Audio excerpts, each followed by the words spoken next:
کیا سرکاری اداروں میں بورڈ ارکان کی ماہانہ 80 لاکھ روپے تنخواہ ہے؟ کیا بھاری بھرکم تنخواہ لینے والے فارغ ہو جائیں گے؟ پبلک اکاؤنٹس کمیٹی کے اجلاس میں سرکاری اداروں میں بورڈ ارکان کو 70 سے 80 لاکھ روپے ماہانہ تنخواہ کی ادائیگی کا انکشاف ہوا۔ گاڑیوں کی مینوفیکچرنگ اور تمباکو کے شعبے میں اربوں کی ٹیکس چوری ہو رہی ہے۔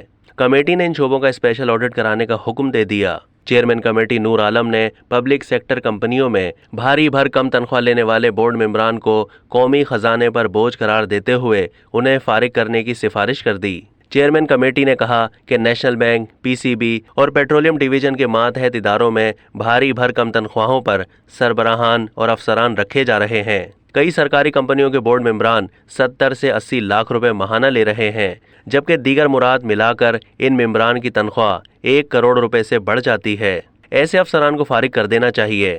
اگر ممبران کی تنخواہ 5 سے 10 لاکھ بھی ہو تو ان سے بہتر کارکردگی لی جا سکتی ہے۔ چیئرمین پی اے سی نے کہا کہ دوہری شہریت والے افسران بھاری تنخواہوں پر لگائے جاتے ہیں۔ ایسے افسران پھر ہاتھ صاف کر کے نکل جاتے ہیں۔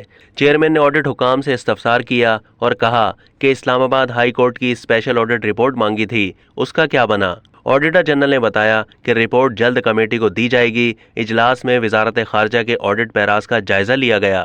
آڈٹ حکام نے بتایا کہ حیدرآباد فنڈ کیس میں لندن ہائی کمیشن کی جانب سے لا فرم کو 5 ملین پاؤنڈز کی رقم جاری کی گئی۔ چیئرمین کمیٹی نے کہا کہ ہمیں اپنے فارن مشنز کو ٹھیک کرنے کی ضرورت ہے۔ پی اے سی نے اقامے کی وجہ سے مشرق وسطیٰ میں قیدیوں سے متعلق رپورٹ طلب کر لی۔ اب تک کے لیے اتنا ہی۔ مزید معلومات کے لیے ڈیلی جنگ کے یوٹیوب چینل کو سبسکرائب کیجیے اور فیس بک کے پیج کو بھی لائک کیجیے۔